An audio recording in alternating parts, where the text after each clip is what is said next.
I've watched this movie Cruella the first time through a day or two ago, probably yesterday. I think it was the day before. It has been the hardest thing I've had to watch in a while. I know, first world problems. I'm not starving. I'm not thirsty. I have a roof over my head. I understand. It has made me physically ill to watch this movie because it breaks so many boundaries for it to be for any scene to be forgivable, for the entire thing to even be associated with 101 Dalmatians. This one scene, and I'm writing up a script. It's going to take some time because I've been writing for hours. It took 2 days. I think it was yesterday. I think I watched the movie all the way through for the first time. I've been, oh my gosh. This one scene right here, and I'm just, here's an update of what's going on right now. This one scene is the one that I am at.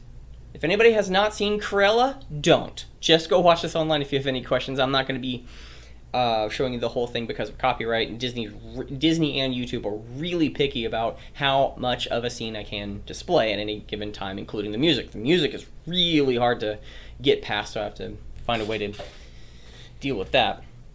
But Jasper, Horace, and Estella is the younger version of Cruella. Again, if you don't know the plot, it's why is that there? It's a really good question. They are all in a store. Jasper and Estella, the young version of Cruella, the two got captured. Horace is in the back shoplifting with none the wiser.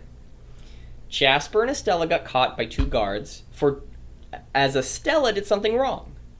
Jasper got caught for who knows what reason. Literally, he runs, therefore, it proves that he isn't a good thief, because if you were running, for 10 years of experience, you should know that the police, officials, guards will come after you, as that is a presumption of guilt. Doesn't mean you're guilty, but they presume you're guilty, so they'll come after you.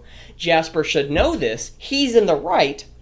There's no reason for him to be running. The only one who should be running is Estella. And Jasper wasn't making any plans. Horace was in the back just casually shoplifting, so the situation isn't as dire as we probably should think it to be. And Estella is being greeted and assaults the guard, the security guard at the premise of this store, assaults him by hurting his hand, having him let go of her. Jasper does the same thing to the other guard.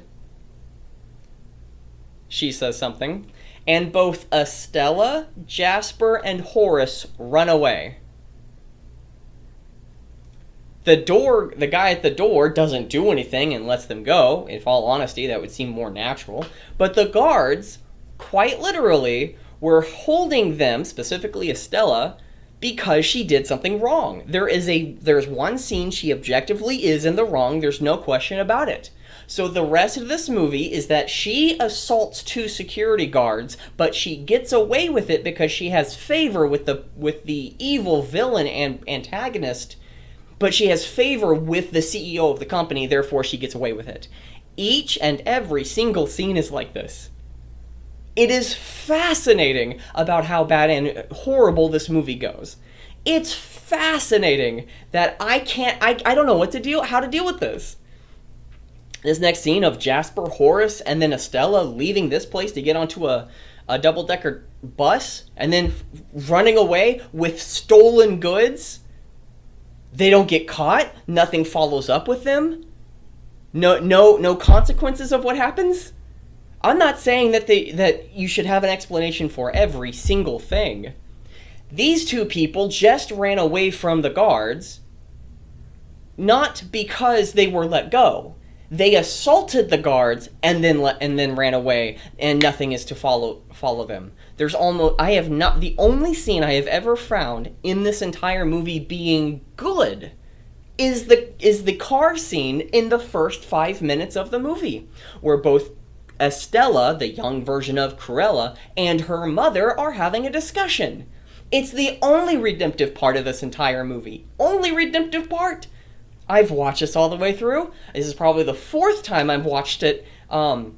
Now this is I'm going bit by bit by bit by bit. So every 10 seconds I'm writing a little bit of notes and watching 10 seconds, writing some notes, watching 10 seconds, writing some notes. The other 2 times I've watched it from the EFAP crew. Every Frame a Pause. I'd highly recommend to go and check them out. Every Frame a Pause did a reaction video of this. It is absolutely absurd. I found almost nothing redeemable. Doesn't mean that I agree with the disagreements that they have or with the criticisms that they have about the movie. They do provide some good incitements, but I have found so many more issues. Oh my goodness, it is horrible. So this is what I'm going to be discussing at great length, and I have no idea whenever I'm going to be putting this out. I'll probably doing like update videos, maybe once a day, of showing like this is what I found at this time frame. Maybe I'll do it every 10 minutes. Every 10 minutes, this is what I found. I am finding it at almost there has yet to be 1 minute, except for the car scene. At the very beginning, the first 5 minutes, there has yet to be 1 minute, maybe 2. I'm probably being a little bit of criticism, being more of a negative Nancy right now. I don't think there's been 1 minute I have ever found not a flaw. And when I have found a flaw, it builds up, and then you start seeing, for example, at the very beginning of the movie, again, I don't want to spoil it if you have, I don't like spoiling movies even though they might be crap. I hate spoiling things. It's not something that I would ever want to have done to me specifically, because again, once you know it, then it's done. I'd rather have somebody experience the actual movie, but I don't want anybody to actually watch this movie. This movie is horrible. It destroys 101 Dalmatians. It is not canon, and it's a $200 million fantasy film about 3 random people with the same names but not the same characters as that of 101 Dalmatians. It's not even a fancy or a silly little, what's the word, remake or reimagination, just like the 1996 version of 101 Dalmatians, the live action one with real dogs, compared to the 1991 animated version. They at least tried. In this one, they have animated CGI dogs. Why do you have animated CGI dogs to jump off of a bed? Why do you have that when you could have just had a dog? Because we had the technology and we could have done it. It's like, oh my goodness. Goodness. Anyways, I'll talk to you later. Bye-bye.